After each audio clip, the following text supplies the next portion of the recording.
It's the day before winter break. Nobody expects you to learn anything. All you got to do is watch a holiday special and eat snacks until 3 p.m. But somehow, some way, on this blow-off day of all blow-off days, you get sent to the principal's office. It's not my fault. It's like I told Mr. Bonner. I don't know how it happened. Just like you didn't know who was running the McAllister Elementary pay-to-play Little League scam. That was a mystery. Or who printed up fake reward cards for Yogorama.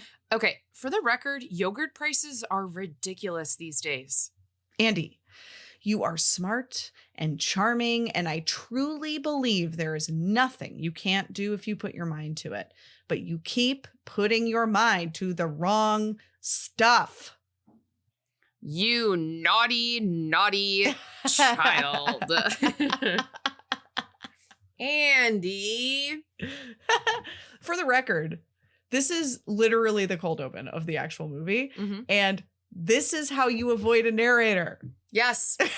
I was so worried when it started. And then I was so happy when I realized it wasn't a narrator. Yep.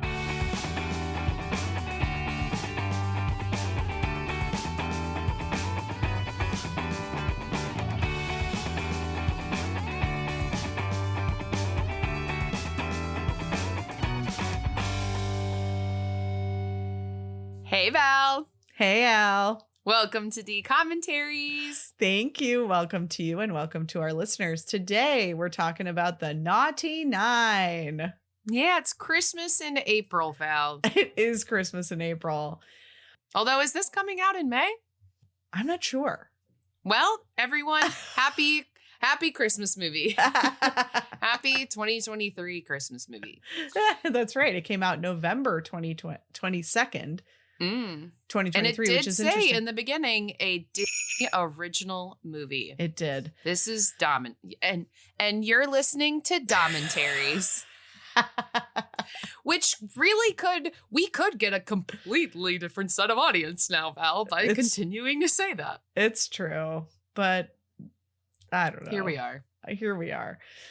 What's interesting is this is a Christmas movie that came out in November, which feels strange to me. What day in November, Val? November 22nd, so like Thanksgiving time. Yeah, so it came out like right at Thanksgiving. But I think it's because the nature of, and I am a proponent of this. I am someone who, we all know this, my tree goes up as soon as possible. I don't know, it doesn't always go up November 1st. I start celebrating November 1st. Tree goes up when I have a weekend to put it up. Mm-hmm. But I celebrate Christmas for a very long time because it is a very heartwarming, loving, wonderful season. So I want to celebrate it as long as possible.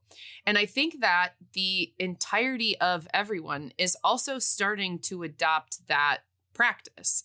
Because if I remember as a kid, no one was celebrating Christmas. Stores weren't selling Christmas in August. Right. I think that society has elongated it as well. Well, the cynical version of the perspective is that capitalism has 100% extended absolutely Christmas. Yes. I 100% agree with you. And that's just the bottom line. It starts with money. And so Christmas has started coming out earlier and people are buying it. So we're going to put it out earlier and earlier and earlier. Right. It makes sense. Yeah, for sure. But I get it. If you're taking advantage of the fun, heartwarming pieces as well, then at least you're making the most of it. Yes. Or everyone just follows Disney World, and Disney World's been celebrating Christmas since November 5th, since the dawn of time. Forever. So. Yeah. For those who don't know, they literally you go to bed one night and they just change everything overnight. And then everyone. Yeah. It's like November 3rd, they rip down Halloween, and November 4th overnight, they spend in 8 hours from midnight until 8 a.m. putting up trees, and immediately the music changes. Mm-hmm. Yeah. It's absolutely wild. I think there's a couple YouTube videos on it. It's definitely worth a watch of a time lapse for sure if you've never witnessed it. Yeah, that's something. I mean, it truly is something to do that. To the extent that they do overnight is remarkable. Well, and we're on the topic of Disney, Val, and so I can't stop talking about it. And speaking of the capitalistic side of Disney and their parks and their celebrations, Disney has started celebrating Halloween in August. They start Mickey's Very Scary, that's what it's called? Very Scary Halloween Party. It's been a while. It starts like mid-August now. Because it used to start the beginning of September and then they elongated it because kids go back to school in August. So how can we get more people back in August during when it starts to get slow? Let's start celebrating Halloween.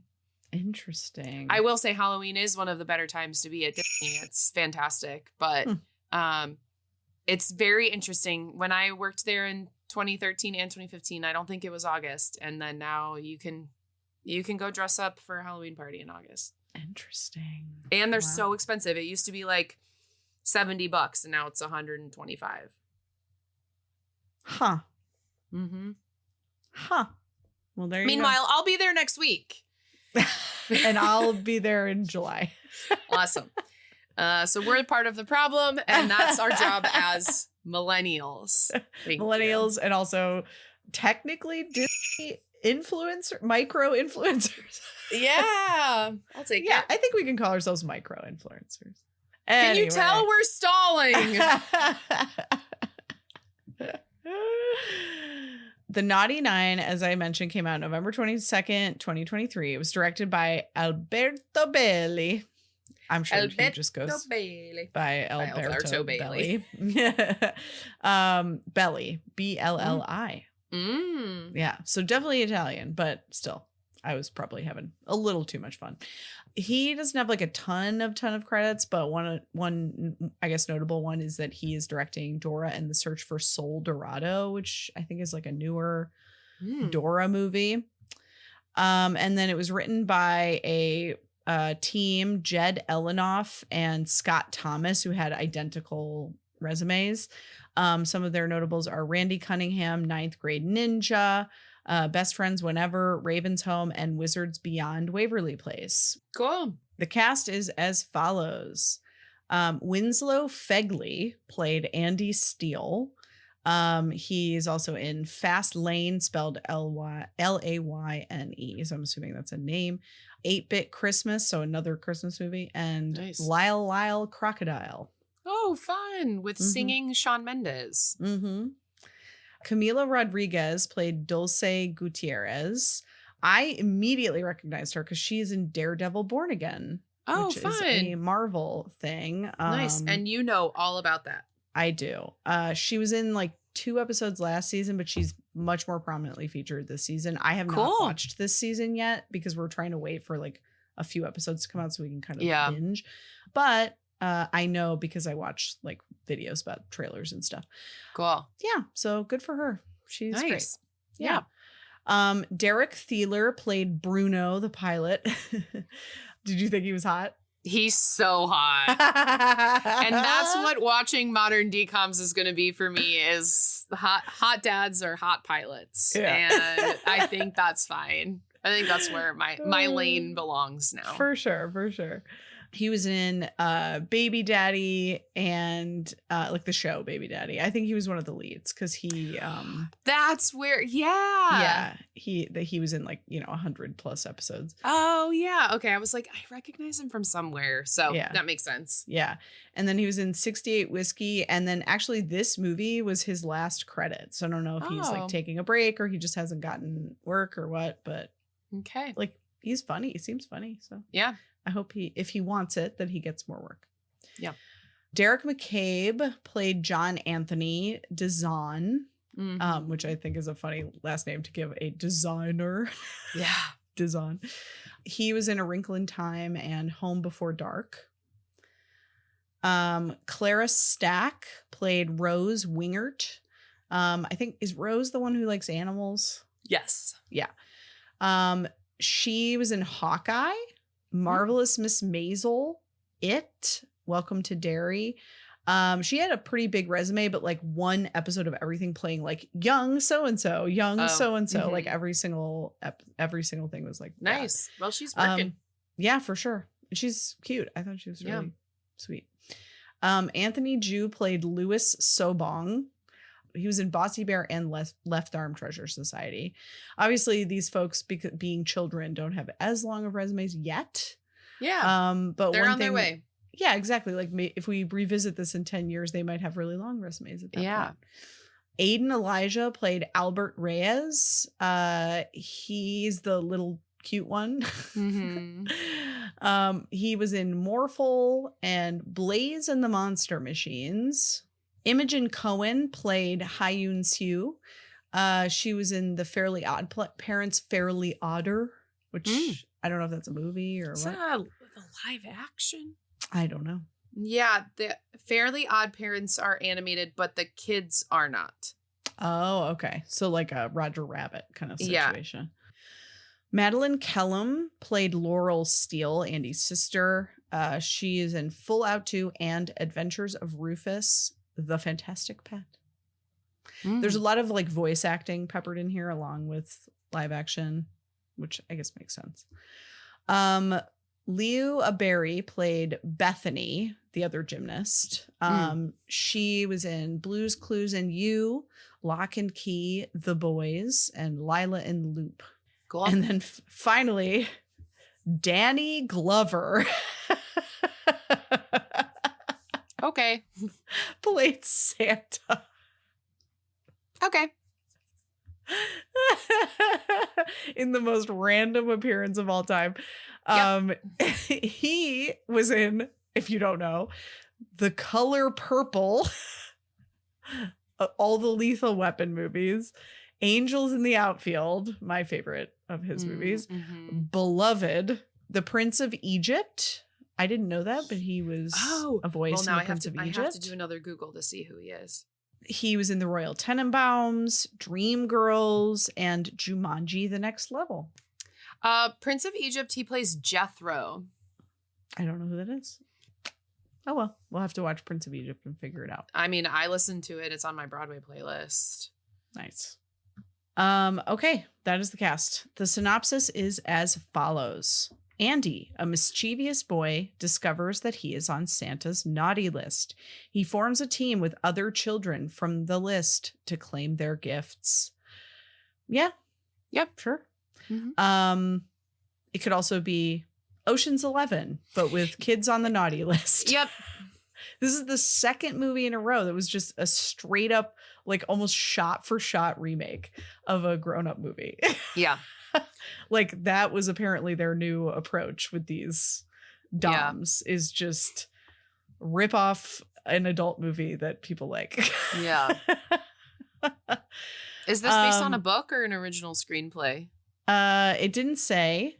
Okay. Then I'm assuming original screenplay because I feel like usually it says when it's based off of a book. Yeah, I think it's original because the writers credited are screenwriters and not like any other authors or writers. Yeah.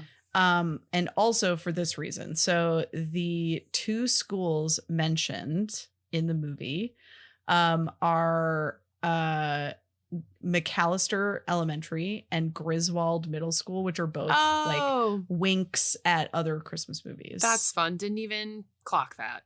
Yeah. For those who don't know, McAllister Elementary is a wink at Home Alone because the McAllisters are the main family. Kevin McAllister is the main character. And Griswold is the family name of Christmas Vacation. National Lampoon's Christmas Vacation. Those were the fun. Oh, wait, there's one more fun fact. Okay. So this is the first DCOM or DOM to premiere in November since Geek Charming in 2011. Whoa. I know. So 12 years between November releases. That's crazy. They also went way down in their amount that they were producing. And I feel like they were For a while. So methodical with movies that are like what months they're coming out and when are people home. And For sure. Sure. Did it say when this was filmed? Was this filmed during COVID? I don't think so. I think it was filmed after. Like 22 and then came out in 23. Yeah. It is a very contained movie, so I could see that like working if they were. Yeah, like very studio. Mm-hmm. For sure. And like the main, like other than that one scene with like lots of people in it, like there's really not a lot of scenes with like more than the 9 of them and at once. Right. Well, we'll never know. No. Al, Yeah. what were your first impressions of this movie? Thanks so much, Val. My first impression of this movie was not made for me. And that which is funny because it's a Christmas movie. Correct. And that is okay. So the reason that I don't like it does not mean that children of the age for this was made for would like it. Mm-hmm. I don't even remember what I said in that sentence, but it was not my favorite. I did not really enjoy it. I was not writing a lot of things down that I cared about. I really did like the cast. I thought everyone was well cast. I thought they're all super cute. They work well together. You could tell that they're friends. Mm-hmm. I just like didn't have, it's one of those movies when someone's like, oh, do you like this? And you're like, I don't know. I've never really thought about it. I don't have an opinion. That's kind of how I feel about this movie. I just like don't have an opinion on an opinion podcast. That's fine. So I'm going to give it a 4, but that does not mean that the people listening who potentially might be new to us because you're becoming of age you watched this 2 or 3 years ago and you're in high school and you're trying to find podcasts that are explicit about the movies you watch. Because I'll slip up and say shit sometimes. But it was not for me. There was something about it that I just did not find it necessarily enjoyable for me. Sure. Thank you. Val, Fair. first impressions? Thank you, Al.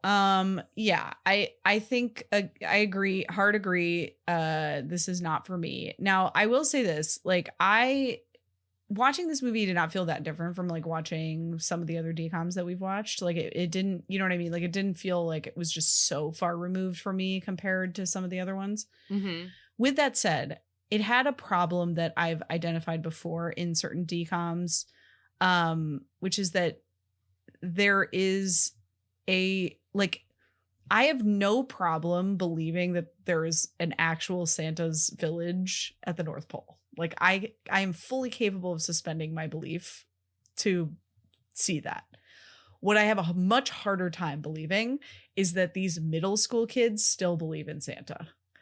Like you have to accept that a bunch of tweens, like 12-year-olds, whatever, like fully believe in Santa.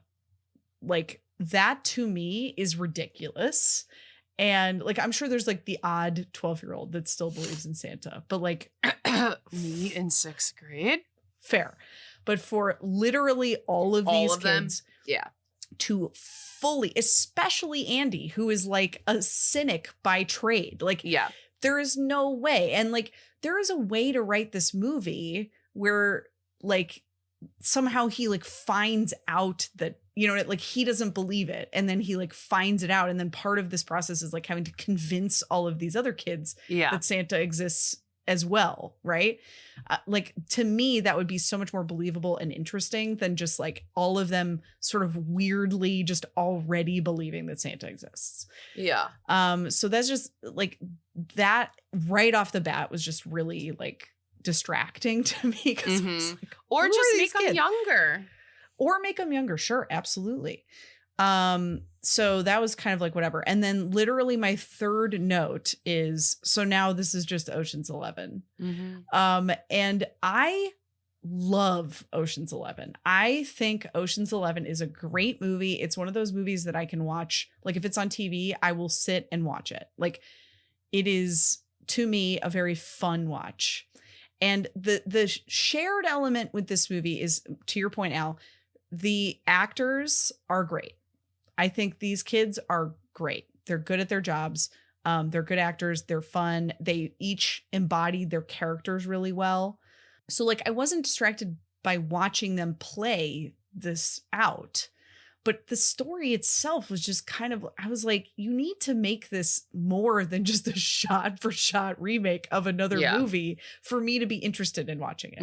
Now, obviously, like most of the kids watching this movie probably have not seen Ocean's 11, right? Right. So like it's irrelevant. It's fine because it works, right? Mm-hmm. But for someone like me who has seen that movie many times, it was distracting and like kind of like well, what and I I said wonder last time. if the poll for this one, and what did we watch last week? We watched what was it called?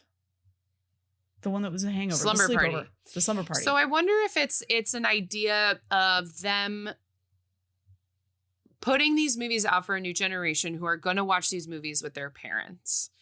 So their parents are like, oh my gosh, this reminds me of Ocean's 11. How fun. Now my kid has a version of it for themselves. So maybe. But we're also in our 30s watching these movies. Yeah. You know, so Sure. Maybe there's a reason behind it. We'll have to see what comes out after Naughty Nine, which I actually think is Rise of Red. Yeah, the next two I think are just sequels. Yeah. Right. So maybe we'll just have to see what the next original Dom is. If one comes out. I mean, right, who because knows? the next one that comes out, I think, is Camp Rock 3. Yeah, so like they might have just abandoned this. Yeah, we might be sequels for a little bit. So we'll just have to see. Yeah. What ends up happening of like if they continue this streak. Right. But yeah, I don't know. Just a thought. For sure. No, it's an interesting thought. I do wonder, honestly, if parents are watching these with their kids. Because like when I watched DComs, I was not watching them with my parents. Yeah. So like, I don't know. I mean, obviously like. Right. It was like mom's in the kitchen, dad's in the office, Val's by the TV, you know. Right. Like it was just a different kind of scenario. So like, that is I don't know. so gendered of me. Dad's in the kitchen, mom's in the office, Val's by the TV. No, you had it right the first time. Okay, great. I like do kind of know your parents, so I like kind of knew, but I didn't want to be generalizing about the family. So. No, my dad spends like 99% of his time in his office. Okay, great. And he has done that since I was born. Okay, like that man sits at his desk and does his And then math. at my house, dad's playing golf, mom's mowing the lawn, Sam and Al are watching TV. And what's funny, and I'm a golfer now, and I've never mowed a lawn. In our house, definitely Michael's more likely to be cooking dinner than me. That's very true. Yeah, like we both do, but he's definitely more frequent than me. Fun. Anyway, yeah. So like, it was fine. Like I wasn't like a miserable watching this movie as I have been with some of the other ones that we've watched. But I definitely would not be like rushing to watch this again. Mm-hmm. Yeah. So yeah, that's where Makes I'm at. Sense. Al, yeah. Did you have any favorite quotes or moments? I had no quotes written down until the last 17 minutes of the movie. Okay. I had none. So I have no favorite moments or least favorite moments. Maybe when we go through the synopsis, I will think of some, but I don't have any notable ones right off the bat. My two quotes are, this dude is our head mechanic and she's my wife. That's a really good one. That's a great plot choice. I love that. And I can't help if my natural swagger projects a sense of confidence. That's a good one. I had to go back 3 times to get that quote right. And I was like, this is a waste of my goddamn time. Yeah, I feel bad for not liking it more. But like I said, this movie just wasn't made for me. Yeah, it's okay. But I really liked all of those kids. Yeah, they were great. They were lovely. I hope they have lovely careers in front of them. And the hot pilot. And the hot pilot, Bruno. And the hot Santa. Okay.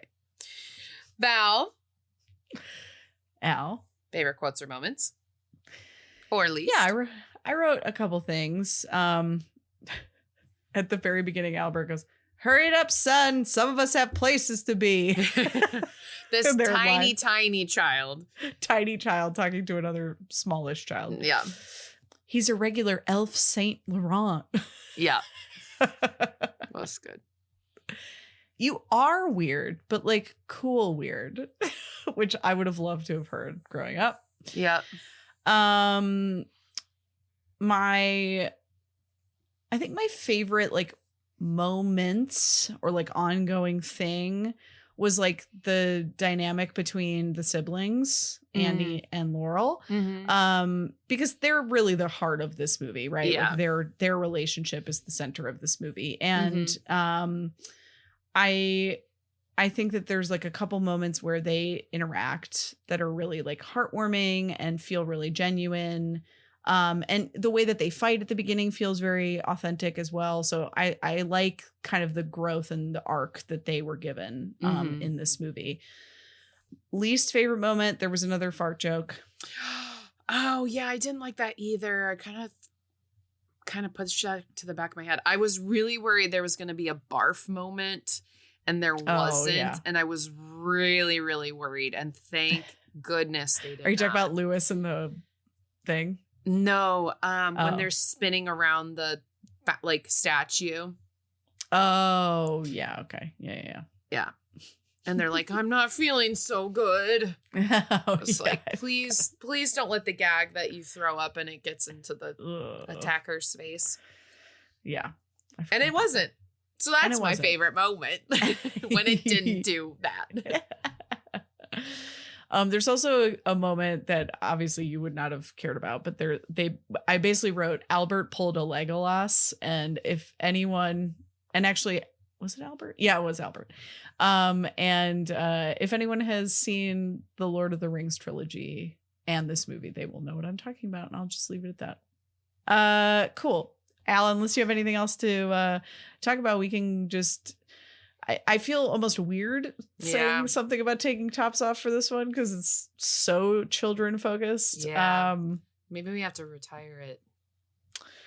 We only have like 4 movies left. Just for now. Maybe for just this for today. All right. Well, I took my top off and I'm wearing a full turtleneck under it. Merry Christmas. Once again, if you're tuning in for the first time here at Naughty 9, it's a bit I've been doing since this like the second episode. So just go back and listen to, I don't know, what's the second movie? First movie's Under Wraps. The dog one. You Lucky Dog. You Lucky Actually, Dog, don't listen to that episode. Okay. Don't watch that movie. Forget it ever existed. All right. Lights up on worrying about a narrator. God, I was so nervous. We have like this overarching voice that's happening, but it turns out to be the principal talking to our protagonist, Andy, whose name I didn't catch for a full 15 minutes. So that was awesome. And principal's talking to him being like, it's the day that this is our cold open. This is the day that you slack, but you somehow have managed to get yourself in the principal's office. And she says, what kind of kid do you want to be next semester? So it's the day before winter break.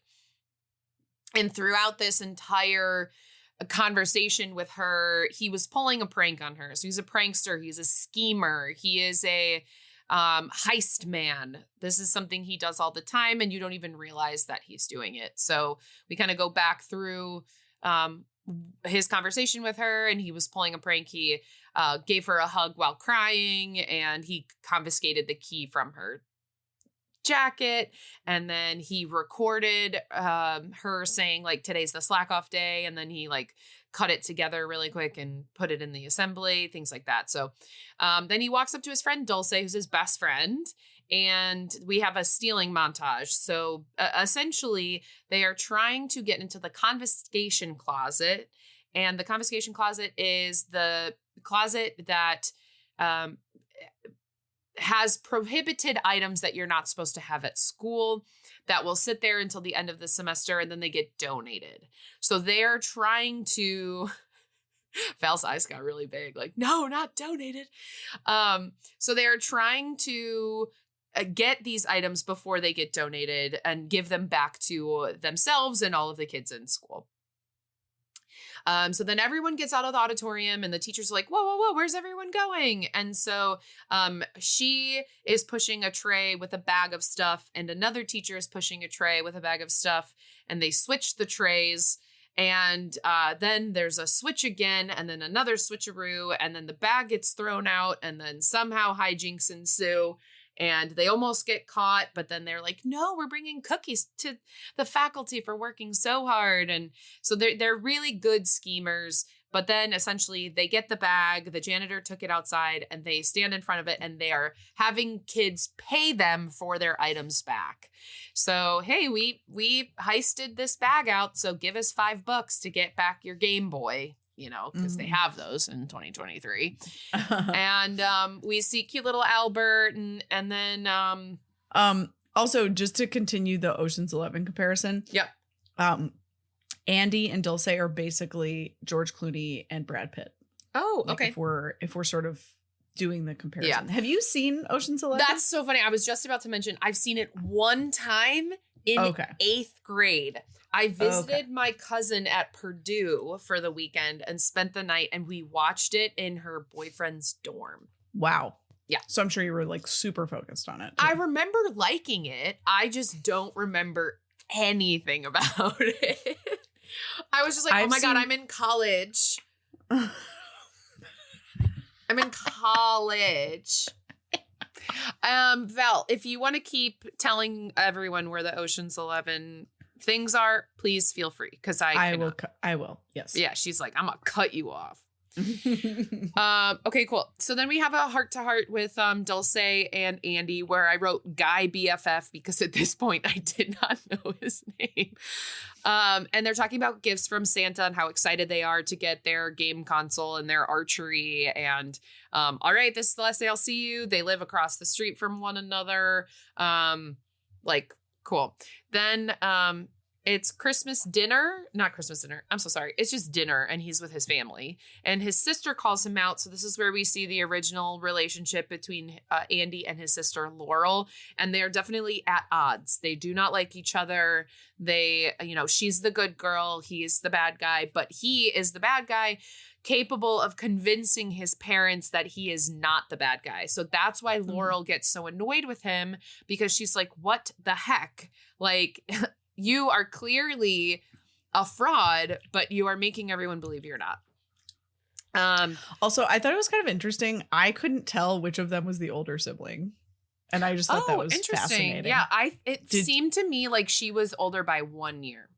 Okay. Like he was 7th grade and she was 8th grade, or he was 6th and she was 7th, or it definitely seemed 1 year apart. And as someone who's 18 months apart from their sibling can attest, that relationship is very accurate. Me and Samantha did not like each other until I went to college. So interesting. Very accurate of just completely loathing one another. To the detriment of my parents' mental health. It has gotten better, everyone. Don't worry. We talk every day, me and Samantha. Shout out to my sister who does not listen to this. Okay. So his parents are very believing of him. And later we cut to a little skinny part about the parents, who dad works for some sort of aviation warehouse at the airport. And there's a rumor going around that one of the pilots saw a flying reindeer. So it's a snippet. It's kind of a throwaway, but don't worry. That comes back. We cut to Christmas Day. We're opening presents at Andy's house, and he's like, oh, this is a small box. This is a small box. This is a small box. He runs into Laurel, his sister, from Santa, and he does not have a gift from Santa. And the parents are like, Laurel, we didn't get you that. Must have been the mother-in-law. And they're like, ha, we know it wasn't my mom. But they don't know where this Santa gift came from. And Andy doesn't have a Santa gift. So he's really upset. And he did not get his game console. It was the one thing that he wanted. And we cut to Dulce's house. She also did not get a gift from Santa, while the rest of her family did. And Dulce has 2 dads. Doms love the 2 dads. We have had 3 Doms with 2 dads. In a row. Yeah. I'm all for inclusion. I'm loving it. It's just very interesting. They're really making up for lost to time here. Like, for real, though. Like, they're like hammering it hard. Yeah. Mm-hmm. So then we cut to our friend Lewis, who is the nerd of the group, who is Val, the nerd of the group in the Ocean's 11. Livingston Dell is the name of the character, played by Eddie Jemison. Okay. Yeah. Great. Thank you, Val. All right. So we cut to our friend Lewis, who is going to be our tech king of the movie. And he has been doing research for almost his entire life since he walked out of the womb at 3 feet. I don't know how heavy are kids? 60 pounds. He walked out a full child. And so Lewis has been doing research, and he shows them the naughty list that just has kids' faces moving like the Matrix, which I have seen, hated. Their kids are like moving like the numbers of the Matrix, and he's like, there's millions of kids on the naughty list, but this is everyone. And he's like, well, where are our presents? And he's like, they're sitting in Santa's workshop. So they're like, we need to go take back our gifts from Santa's workshop that we never got. They're sitting in there, unused, undelivered. I think it's kind of an interesting perspective that like Santa really wants to believe that these kids will get off the naughty list. So he still gets their present, like puts the label on, like has it ready to go. Right. And like, then just, oh man, he walked the neighbor's dog. You get it. But right. like you He's, fully like, cheated on every test. He just like wants to believe in them, which is a nice thought. So they have to find a team of top naughty kids. The Naughty Nine. And this is where I wrote, I have to remember 9 names. Ugh. So then we go through like a montage of finding who our kids are going to be. And this is very Ocean's 11. Is it like where they whole, pop like, up the thing too? Wow, Yeah. That's crazy. So we have Ha-Yoon, who is she is like a cheating bike kid. She's a really good like driver of a downhill little bike. So she's to Val's point, getaway driver. Do we have a getaway driver, Val? Yeah, we have 2, and they are Casey Affleck and Scott Conn playing the Malloy brothers. Great. So Ha-Yoon is one girl. Then we have Rose, who is the animal liberator, who has a really good relationship with animals. Val? I don't know that there's like a 1-to-1 for her, but I will think about it. All right. Maybe. No. Keep going. Okay. Then we have a mild intermission for a longer find of a person because we cut to gymnastics. So Laurel's gift from Santa was a leotard. And the story behind Laurel is that she's a gymnast, but she gets in her own head and she gets to like the final thing and she can't follow through. And her parents said, who got her this leotard? Because we were going to wait till she gets on the team to give her a leotard. So Santa believes in Laurel, but they need someone who's on the naughty list. And there is the mean girl from gymnastics, Bethany, who's on Laurel's team, who is very mean, I will say. And they ask her. So Laurel's like, Andy, what are you doing here? And he's like, I'm not here for you. Ew. And then they take her. They also take John Anthony, who is a designer, so that he can design the clothes that they will wear. So there's a reason behind all of these kids being a part of the team. And then we take Albert from the beginning, who had the puppy dog eyes, trying to convince, very tiny child, and just so freaking cute. And he's probably Matt Damon's character in Ocean's 11. In Ocean's 11, he's like a master pickpocket. Okay. That's sort of his thing. Sorry, I also didn't give you time to say who Bethany would be and who John Anthony would be.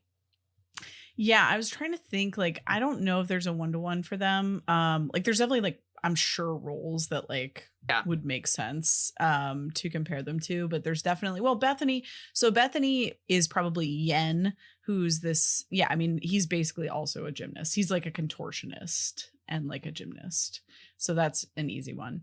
But I'm not sure that there's like specifically like a designer, like maybe like, I'm trying to think who does their like supplies. You know what I mean? Like, I don't know if I'm remembering who did that, but yeah. Nice. Thank you, Val. I zoned out a little bit there. You're fine. Go ahead. So they are devising a plan all together. clothes, security cameras, flips, tricks. Lewis knows all of the ins and outs of the North Pole and how they're going to get into the North Pole and the exact map because he's been studying this since he walked out of the womb, 60 pounds, 3 feet tall. And so they're going to work together as a team to sneak into the North Pole and go get their presents. The reason the gymnastics girl is there because at the very end, you get into Santa's workshop and then there's another vault that they have to get into that's where that is. So this is how they know all of this. And they have steps for every single plan. Laurel is like pissed that her brother is like being all having friends and that Bethany's in her house. And so she brings mom down. She's like, Mom, they're being turds. And Andy's like, no, Mom, this is recycling club. So he's just really good at like distraction and deflection and then he literally had like a bin and they were like walking bottles into the bin. Like he really had it all set up. And Mom was like, no, they're just so cute and having fun. Okay, bye guys. And so I was stopped paying attention at this part, but it's not insanely important. Val will cut me off if it is. But Andy had devised a plan for each kid to get away for the day. So like one kid was going to go here and like tell your mom that you're going here. And another kid, Dulce like called a parent and said like, hey, can they come over and play type of thing. So they arranged for everyone to have someone else that they were pretending to sleep at their house. And then all the contact numbers went to Dulce, who does an expert mom voice. Perfect. Thank you, sort Val. of like make it believable. Mm-hmm. And that's why Val pays attention and I don't. But that's why I do the synopsis. Okay. So Andy then goes to work with his dad at the distribution center at the airport. And he goes in and he's like, oh, Dad, I need your keys to go to the bathroom. And I'm not going to say how he said it because that's my least favorite part of this movie, actually. Mm-hmm. Okay. And he goes to find the pilot that his parents were talking about in the very beginning that saw the reindeer. Pilot Bruno, hot as hell. Say it with me, Val. Hot as hell. So Bethany, the gymnast, dropped out because she ended up getting her Santa gift from her parents. So she's like, I don't need to go sneak in. I'm going to stay home. So they're like, oh, shoot, we need a gymnast though, because Bethany dropped out. Let's ask Laurel, even though she's on the nice list. And she says yes after Andy like fully convinces her that like it'll be so cool and fun. So all these kids sneak out from their parents and get onto this plane. And Bruno is like, sure, I'll be in charge of 9 unaccompanied children. I'll take you to the North Pole from Massachusetts. Okay. And then we kind of see that John Anthony is a fraud. So he's never actually like put together anything of his own. He's like stolen all of the designs from other people, things like that. And the kids talk about all the gifts that they wanted and like what they're really excited to go get back from Santa. And Laurel, we find out she follows the rules because it's the right thing to do. So they have that little conversation too. They make it, to the North Pole. I don't know. How many hours would it take? If I flew from New York to Norway, that's an 8-hour flight. If we went, instead of going across straight up, I gotta say it's about a 5 or 6. No, it's got to be more than that because Norway's the Arctic Circle. It's probably close to the North Pole. 7 to 8 hours. Yeah. Okay. So look at me. My math was right. If I had just believed in myself and said it's going to be 8 hours. You guys, start believing in yourself. Someone has to. So the airspace is restricted. So they're like, hey, you can't fly here. You can't, like, what's happening? And the pilot's like, oh, whoa, I don't know what I'm doing. Doo-dee-doo. And the plane lands because it needs to. They like rip a part out so that the plane like has a technical problem. Yes, thank you, Val. I literally wrote lands plane because sick. The plane. Because he said the plane is he's sick. bad at lying and he says the plane is sick. Yep. That's what I wrote. Awesome. He said it. It was said. So then the people who are in the airspace who are telling him you can't fly here, come to help fix the plane. And they're like, all right, well, we can fix the plane for you. It's going to take 2 hours. So all the kids are like, all right, watch is set. We have 2 hours to go do this heist. So the first plan is Albert, the tiny child, is going to go to the front door of the North Pole where there is one guard who lives there who I don't know if we mentioned and I just wasn't paying attention, but they are in school spirits with my celebrity crush, Milo Manheim. No, because they didn't list them in the important the people. Like main cast list. Yeah. But yeah, they are in school spirits, I think in season 2 and 3. I don't think they're in season 1. But I love that show and this is me plugging it. So it goes over and he gets in and he's taken in and he's like, I lost my mom. Spooky. And so the guard is distracted. So the kids get in the front door and the town is very quiet. And they're like, whoa, there's no one here. But it's because it's after Christmas. So all of the elves and the townspeople are celebrating in a big party hall. So a shortcut is to cut through the big party hall because there's a door on one side and they're going up the mountain and it's going to be up the mountain on the other side. And they walk into this party hall and they're like, it's like music scratch. And everyone stares at them and they're like, you're not dressed like us. And they're like, yeah, we're trying something new. And everyone kind of splits up within the party and has their own little tasks now. So Hyun and Rose go explore the reindeer. They go gain their trust. They have the little moment of like Rose being like, you just have to like give them patience. Hyun doesn't listen. But Rose is like super helpful for that. So they're going to be the getaway drivers. We see that. Lewis is our tech investigator. So he has to shut down the security cameras. So he goes to find like the tower, so to speak, where he's going to go log in and look at all the security cameras and computers and stuff. And he, gets into there, and then everyone finds a place at the party.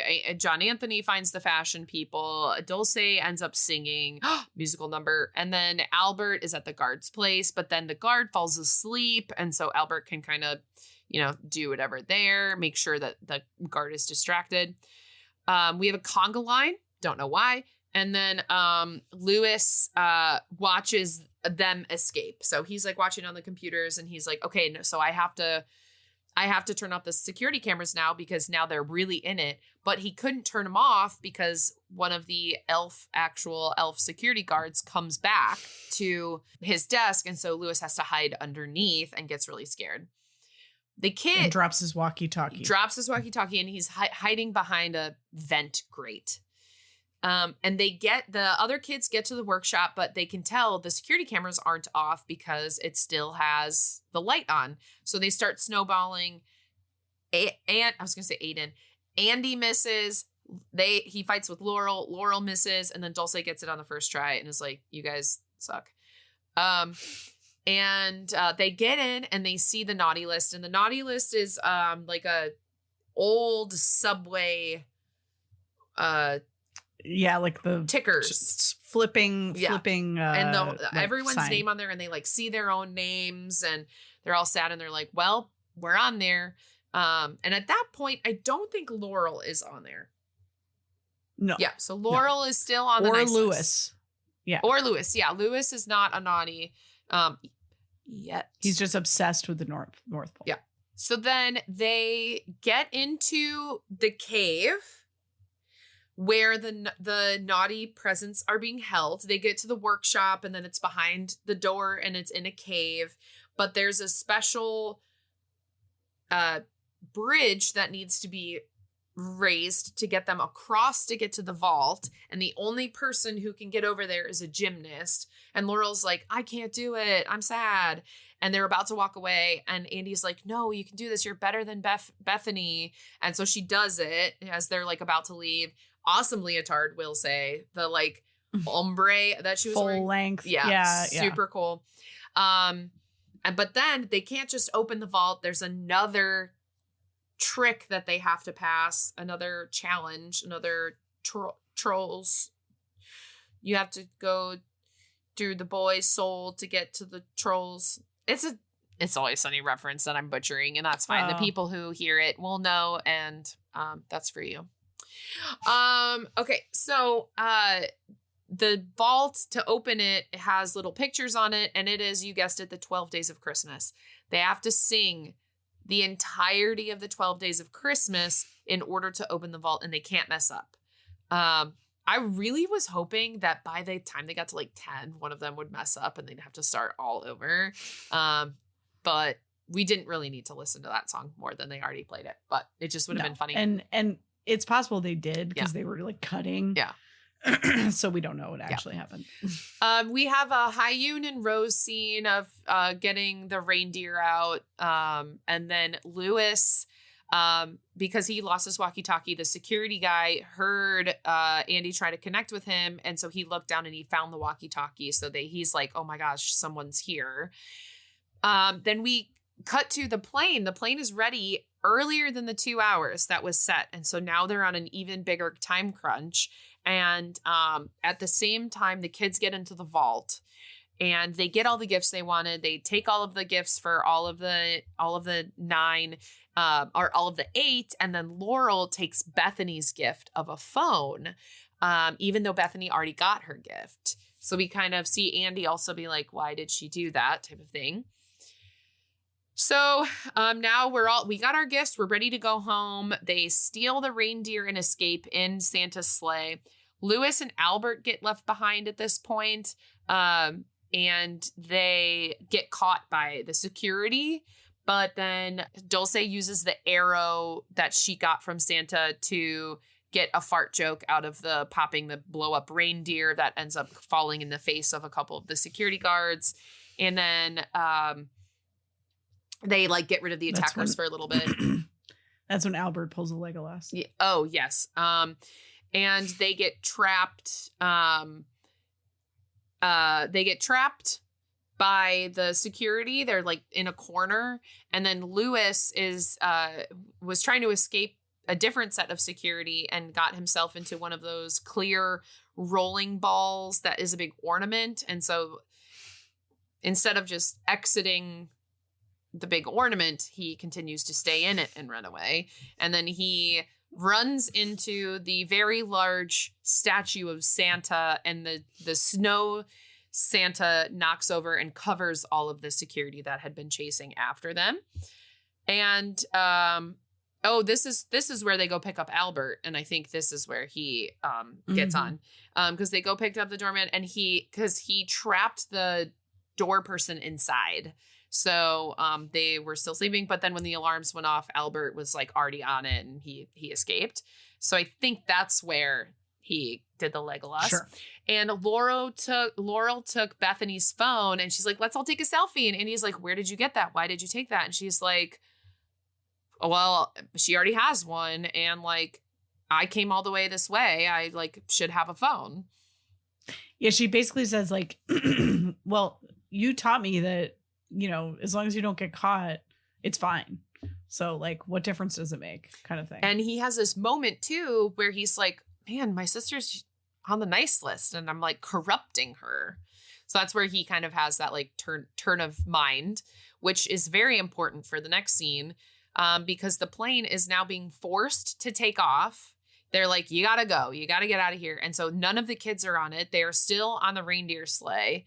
And they're running after the plane, and they're walkie-talkieing Bruno. And they're like, what the heck? And they're like, all right, just like go as slow as you can before you have to take off on the runway. And we're going to pull up, and we're all just going to jump off into the plane. And Andy decides to stay. He does not get on the airplane out of guilt because of what happened with his sister and how he has corrupted her to be on the naughty list. So then he's there. But then the plane people are like, well, we have to go back for him. He's one of our friends. We can't just leave him there. Meanwhile, I'd be like, take me home. Well, Dulce in particular. Yeah. Because she's like, he's my person. Yeah. And I'm not leaving. Yeah. Because apparently Dulce is in a family of all twins. And so she's the only one without a twin. And so Andy is like her best friend. She's the middle in between two sets of twins. That's so funny. That's awful. It is awful. So then Andy brings everything that they took back to Santa, and he's apologizing, and he gets to finally meet Santa. This is the first time where we see Danny Glover as Santa, And he doesn't really say anything at first, but then the naughty list behind them switches from all of these millions of people flipping on the board to just 9 names. And now Laurel is on there. And he's like, please don't punish my friends. This was my idea. I'm the one who said we should do this. Like, is there anything we can do type of thing? And at the same time, the kids come back. They're like, the security's like, look who we found. And he's like, why did you do it? And he goes, I turned the best person I know naughty. And then he says, like, if we were good kids, Santa would have brought these gifts to us. We wouldn't have needed to steal them if we were just on the nice list. And Santa's like, cool, thank you. You know, you did it. And being on the naughty list is a choice. Every day you choose who you want to be, and you can use your powers for nice instead of naughty. And then after that, he's like, well, can we all take a selfie? And he does a peace sign. And I was like, okay, Santa, he's just like me.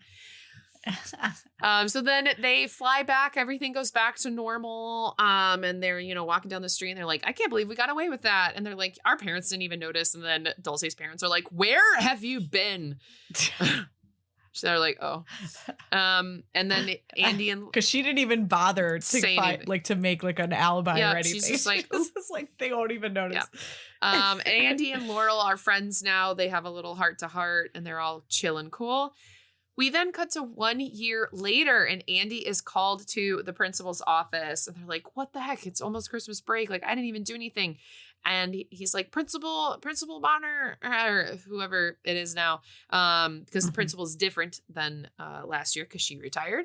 And it's not the principal, it's Santa. And Santa's there. And he's like, Andy, I'm here because I need the naughty 9. And it sets us up for a sequel that I don't know if we'll ever see. Yeah, I doubt it. I don't know. Who knows? Who knows? But that is the naughty 9. Now we'll get the naughty 10, right? Because Ocean's 12. Yeah, maybe. That was great. Thank you, Al. No problem. It was a fine movie. It's just not made for me. Yeah. No, for That's sure. okay. For sure. Yep. There are other Christmas movies that are made for everyone. I just don't think it's this one. No, for sure. And like, there were some cool things about this. Like, we touched on it a little bit, but like a lot of the set dressing in this movie is very creative and fun. Like the whole setup of the entire like Santa's village is very clever. The way that the elves are dressed and stuff like that. And the elves are not like, they're just adults. Yeah, they are just people. But they're just but they say elves and they're like, oh, you're human. But like they very much also look human. Right. They just have pointy ears. That's the only difference. But it's, like it's an interesting take, and like all the sort of like steampunky things like that board and like the thing to get into the vault, the singing thing, like it's clever, like it's in my opinion, like, it's not completely dissimilar from some of the stuff they did in like the Santa Claus or other movies, but like it's unique enough where it's like, oh yeah, that's cool. That's an interesting way of doing it. Yeah. Awesome. All right. Yeah. Well, I think, Val, you know what time it is. Yeah. Is it bingo time? It sure is. I think I started last time. So would you like to begin? Yes, I would. One-hit wonder song. Is 12 Days of Christmas a one-hit wonder? Oh, God. I don't know. I wouldn't even know how to begin to figure that out. I don't think there's anything. Okay. Sounds good. Sorry.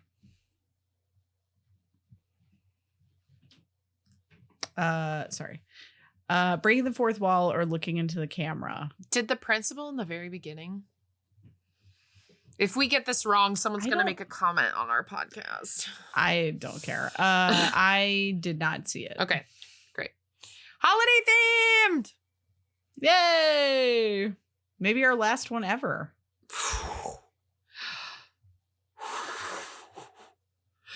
Val, you're going to get me sentimental. Was our first one Halloween Town? Our first one probably would have been Under Wraps. Yeah. Like the very first one. Probably. It was Halloween. You remember you used to make me put a little pumpkin? Yes. And I'm devastated that it doesn't happen anymore. Sorry, pal. No problem. Clunky metaphor. I mean, like, I'm sure there's something with like the naughty list itself, you know, like the whole idea of like trying to get yourself the thing you would have just gotten if you were good. Yeah. Like by like getting worse instead of getting better. I don't know. There's something there. My brain just isn't. There may be something there that wasn't there before. Yes. Do you want to mark it? Yeah. All right. And this is our podcast, so we can do whatever we want. Parents who just don't get it. The parents don't get it for them because they're always on the side of their son who's a hijinxer. Yeah, they like buy way too much into his crap. Cool non-parent adult. We Bruno. don't talk about Bruno. No. Has that movie infiltrated your house yet, Val? No, in fact, we tried to watch it once with her, and she like lost interest before. What's the little guy's name? The Diego. littlest cousin. Diego. Before Diego even gets his door. Wow. Like she was just like done. I was like, okay, all right. She knows that the grandma sucks, and she's like, I don't want to watch this. I think that like that movie. I mean, it's obviously delightful, and a lot of kids love it, but there's only one song like early on, whereas like I feel like some of these movies that she watches that she loves have like 2 or 3 movies like right away or songs. I mean, but within the first like like 10-15 minutes. Yeah. So she's like locked in. Interesting. Good evaluation, Val. Thank you. Someone too famous for a TV movie. Danny Glover. I mean, yeah. Danny Glover. Yeah. For sure. He's been in like multiple Oscar nominated movies. Yeah, what? I could not believe he was in this movie. I like audibly like yeah, I feel like you gasped at like the last like 3 or 4 movies we watched. RuPaul? Titus? Oh my God. I forgot about RuPaul. That was wild. And now Danny Glover? Crazy. What? Disney's really handing it to us, and I'm here for it. They saved so much this time on the soundtrack that they could just pay Danny Glover. Yeah. Yeah. That's very true. Competition to resolve central problem. No. But a montage sequence. Yes. Cliche villains. Would you count the kids as the villains? No. Okay. There's just not a villain in this one. Okay. Yeah. Clothes or items you own. I have an elf costume. I also, someone mentioned Uncle Dave. I have an Uncle Dave. I wrote that down. I wrote 3 notes as 2 quotes, and I have an Uncle Dave.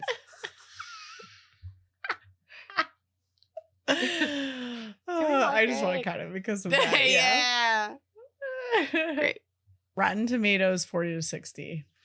For those of you joining us for the first time here at Naughty 9, Val guesses, and if she's within 5 on either side, she gets the point. And if we get it between 40 and 60, we get the box. I'm going to go, you said 4, right? Mm-hmm. I'm going to do 40%. Incorrect. Validly incorrect. 65. Wow. Yeah, the people love this movie. And that's why I keep saying it's not a bad movie. It's just not for me. And that's okay. Yeah. Yeah, fair. Okay. Happily Ever After. Yeah. Yeah. Yeah. Mm-hmm. I mean, they are happy. There's something happening, but it is still happy. Yep. Mm-hmm. For sure. Almost Kissing. Nope. Not in the slightest. Nope. And I like that. Like, Same. you know, that not every one of these movies has to be romantic. It was cute. It'd be Just like the if me and Ryan starred in a Christmas heist movie. Yeah, there you go. We're not almost kissing everyone, okay? Stop asking. Someone who became famous. I mean, not yet. Yeah. But who knows? Danny Glover. Betraying of one's real friends or values. Absolutely. Yeah, everyone does. Yeah. Narrator. No. No. Almost, but no. Obviously bad special effects or stunts. Okay, so I was thinking about this one as I was watching it. Okay. So there's some really cool things that they do. Like they animate like time, like sort of like label, like, you know, like to tell you where you are or what's going on or whatever, like in interesting ways. Sometimes like where they make like the snow from like an aerial shot, like say like, you know, the time or whatever. You know what I mean? Like there's some clever like animations that are going on throughout the movie, like transitions and stuff like that. However, there are also some stunts and some like animations, I guess, that look incredibly fake and bad. So it's sort of like 50-50, but I would definitely mark this. All right. square. We're marking it. Disney Channel star. Oh wait, who was in Wizards? No, that was the writers. Who was the wait. what show? Oh, she was on Odd Parents, so that's Nickelodeon. Yeah, wait, hold on. I feel like there was one. Oh, maybe not. No. All right. Musical number. Yeah, she sings. Dulce sings with the chorus. Oh, you're right. Okay. Yes. Fine. Always better with a musical number. Magic. Oh, Yep. yeah. Some Christmas magic. Someone says the title of the movie. Yes. Yeah. Santa, right? Santa. Yeah. Mm-hmm. At the very end. Yeah. Scooby Dude. The whole thing. The whole thing a is a Scooby-Doo. Scooby-Doo. Yeah. Those kids, those meddling kids. The heroes create the problem. Yup. Yeah, they sure do. And lead is a fish out of water. No. Yeah, I wouldn't say so. All right, Val. Well, looking at our bingo chart today, we have no bingos. We missed some big ones. We have a lot where there are 4, and that's okay. Sometimes we don't get bingo. That's okay. I can't say I'm super surprised, honestly. No. Val, Merry Christmas. We're keeping the theme going. This game that I've created for you, as we dwindle down on me having to create games for you, which is sad, but also is a lot on my psyche. This game is called what's that movie? Okay. And I'm going to give you the title of a movie, but in different words. It's a Christmas movie. And you have to tell me what the real title of that movie is. Okay. I think I understand. All right. Ready? There's 5. Mm-hmm. Okay. Frozen, Precipitation, Companion.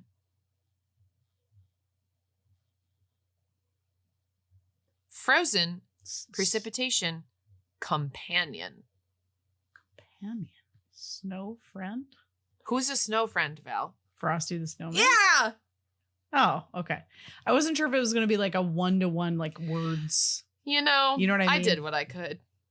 No, it's fine. I'm not criticizing. I was fine. like trying to think of something that was literally like 2 like words. Okay. Well, it's a good thing Frosty. these games are ending, huh? Stop it. All right. Our next movie is The Sabbatical.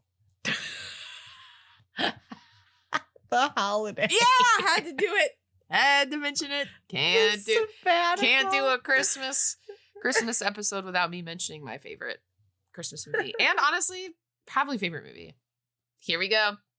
Pointy-eared forest sprite. Elf. Uh-huh. Perish intensely. Die Hard. Yeah. Val, is it a Christmas movie? Yes. Me too. And our last one, Affection, Genuinely. Love, Actually. Yeah, Val gets 5 for 5. And that's huh? What's that movie? Thanks for playing. Thanks, Al. You're welcome. I love your games. Thanks. Thanks, Val. I love that you love my games.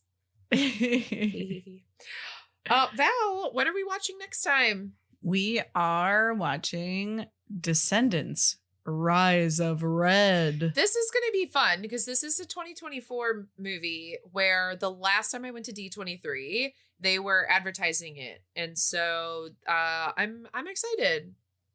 Cool. Yeah, I'm excited for this. Yeah. I mean, I'm interested to go back to a familiar world and see what's up. But with like different people in the main parts, I think, right? Absolutely. Yeah. Yeah. Cool. It'll be cool. Awesome. Sweet. Well, like, subscribe, only leave nice comments on our Spotify. I literally, my mental health cannot take it, you guys. And tell a friend. We've kind of talked about it before. We are transitioning a little bit after we watch our next couple of movies, but we're not going anywhere. You can't get rid of us. Nope. We've done this too long to just cold turkey us and you. So we're excited for the future of D commentaries, and we've got some fun upcoming things as well. For sure. We're gonna. Yeah. Yes. Yeah. Do you want to talk about that? Not yet. Or do you want no, it's secret surprise. But Val, can you tell everyone about improvised decom? Yes. So Al and I created and directed a show called Improvised Decom, which still happens once a month on the fourth Sunday of every month, and in Chicago at IO Theater. And tickets are $10, super affordable, and it's a really fun show where they literally get a suggestion from the audience of like a genre and a catalyst and a couple other things, and they run with that and do a full-blown decom right before your eyes, and they're phenomenal. They're so funny. I went to see their March show, and I was truly just having so much fun watching them. So please come by and check them out. There's also a show right before them called Expo League, and if you are looking for something to do for like a full-blown afternoon, you can go see Expo League and then stay for decom for free. So awesome. Yeah, thanks. Super fun. Thanks, check Val. It out. I had Val only talk about it because I'm no longer directing with her. Val and I had creative differences, and no, I'm just busy as hell. I just couldn't commit. And you know what? Know your limits, I will say. Don't overexert yourself. So very proud of the whole cast and Val, and some newer members as well to the decom cast. And it's a very good show. So if you're in Chicago or near Chicago or in Chicago on a Sunday, the third Sunday of the fourth Sunday of the month, definitely worth your time. So thank you, Val. Yes. And we'll put the ticket link in the show notes as well. Woohoo! So that you can get it. All right. Well, Val, it's time for bed. Yes, it is. Yeah. Mama is tired. Yeah. But I always love hanging out with you. I love hanging out with you. Al is running multiple races at Disney next week, so wish her luck. When I come back, I'm not going to have any function in my legs. At this rate with my sciatica, I'm doing a little unwell. But oh boy, a 5K, 10K, 10 miles. So excited to talk about it on the next episode. Oof. Yeah. All right. Well, best of luck to you, Thank you. Al, and we'll see you on the other side. All right. Bye, Val. Bye, Al. This podcast was produced by me. And me. And it was edited by me. The music was composed by Michael McNally. You can find us online at thetridentnetwork.com/dcommentaries-pod. And you can find us on Instagram and TikTok at dcommentaries. D-Commentaries is a part of the Trident Network. To learn more about our videos, live shows, and other podcasts, please visit thetridentnetwork.com. Disney Channel original movies. Damn it, Allie.